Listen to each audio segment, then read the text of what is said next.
Arestado ang aabot sa 13 individual sa Lucena City sa probinsya ng Quezon matapos madiskubre ang iligal na paihi sa gasolina o ng gasolina.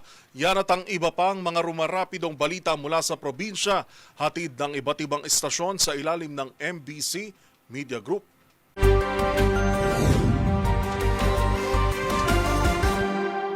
Sa pagtaas ng presyo ng gasolina at LPG, 13 katao ang inaresto ng PNP matapos maaktuhan sa illegal na paihi o paglilipat ng mga produktong petrolyo mula sa mga tanker truck patungo sa mga IBC plastic container at pasingaw o paglilipat ng LPG naman mula sa tanker patungo sa LPG cylinder at tangke at isang naaktuhan sa bahagi ng compound sa barangay Silangan, Mayaw, Lucena City. Sa pangunguna ng Regional Special Operation Unit 4 kasama ang Regional Intelligence Division 4E, Provincial Intelligence Unit ng Quezon Police Provincial Office at Lucena City Component Police Station. Ang operasyon alinsunod sa pinaigting na kampanya ng bagong Regional Director ng PNP sa Region 4A. Naharap naman ang mga suspek sa kasong paglabag sa Presidential Decree number 1865 o Oil Peerage Blue o Republic Act number 11592 o LPG Industry Regulation Act matapos silang mahuling aktwal na nagsasagawa umano ng paihi o pasingaw. Samantala, nakumpiska sa operation ang iba pang tanker truck, delivery truck, IBC container LPG litro ng diesel LPG na may kabuang tinatayang halaga na umaabot sa mahigit 16.8 million pesos. Dinala naman ang lahat ng suspect sa Lucena Component Police Station para imbestigahan at dokumentasyon at kagad ito i-inquest proceeding habang nagpapatuloy ang investigasyon ng Lucena PNP maging ang Region 4A sa lalawigan ng Quezon. Samantala, paboritong paihi ng diesel at gasolina sa bayan ng Candelaria at Sariaya, Quezon. Ito si Benjan Chuque, nagulat para sa DCRH, una sa Pilipinas, una sa Pilipino. Hindi na umabot ang buhay sa paggamutan ang 13 anyos na binatilyo, grade 9 student na residente sa bayan ng Binmalay, Pangasinan.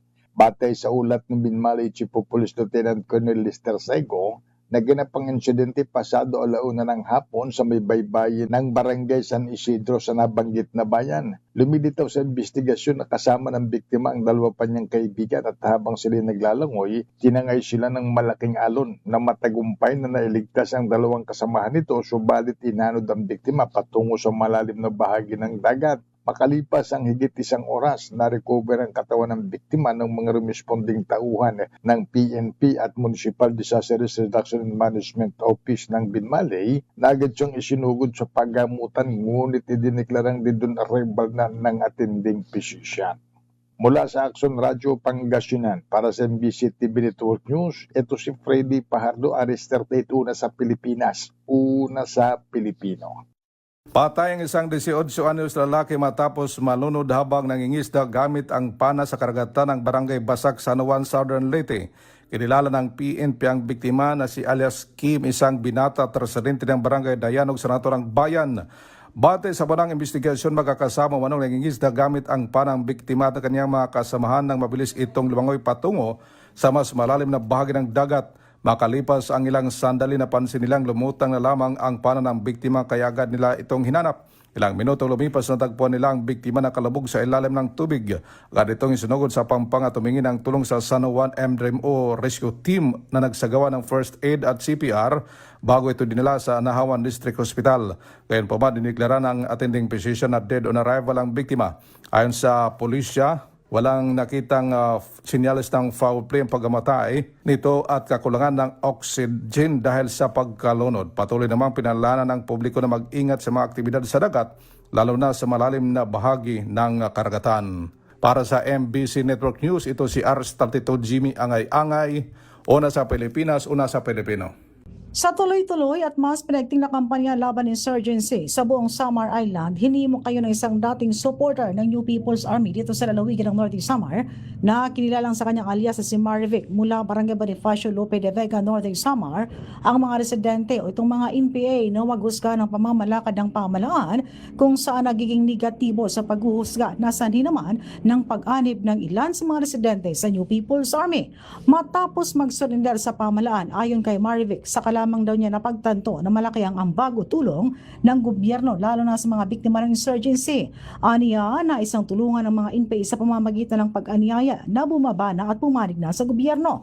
Ano sabing former supporter na hikayat maging NPA supporter sa pag-aakala na walang ginagawa na programa sa pagbibigay serbisyo sa mga tao ang pamahalaan. Sa kasalukuyan, isa na itong leader sa isang organisasyong nakatutok sa isang livelihood. Ang kanilang produkto kabilang sa mga ipinapadala sa ginagawang trade fair sa Metro Manila. Mula sa MBC TV Network News, RH34 Jane Galit Bantayan ng DZRH. Una sa Pilipinas, una sa Pilipino. Dalawang hinihinalang tulak ng illegal na droga ang bumagsak sa magkakahiwalay na bypass operation ng Bataan PNP sa Bagak. Tiklo ang isang construction worker matapos umano'y isuplong ng sarili nitong asawa dahil sa pagtutulak ng shabu. Sa operasyon ng mga tauhan ni Police Major Michel Gabiola, nakumpiska ang hinihinalang shabu na nagkakahalaga ito ng 2,224 pesos bypass money at cellphone na ginamit umano sa bentahan ng droga. Samantala sa Abukay, arestado rin ang isang miyembro ng LGBT community sa ikinasang bypass operation ng mga tauhan ni Police Major John Ray Kutab. Nasamsam naman ang mahigit 187 gramo ng pinatuyong marijuana na nagkakalaga ito ng higit sa 23,000 pesos kasama ang bypass money. Kapwa naharap ngayon ang dalawang suspect sa kasong paglabag sa Republic Act 9165 o ang Comprehensive Dangerous Drug Act of 2002. Para sa MBC TV Network News, RH37, Danny Kubilang, una sa Pilipinas, una sa Pilipino.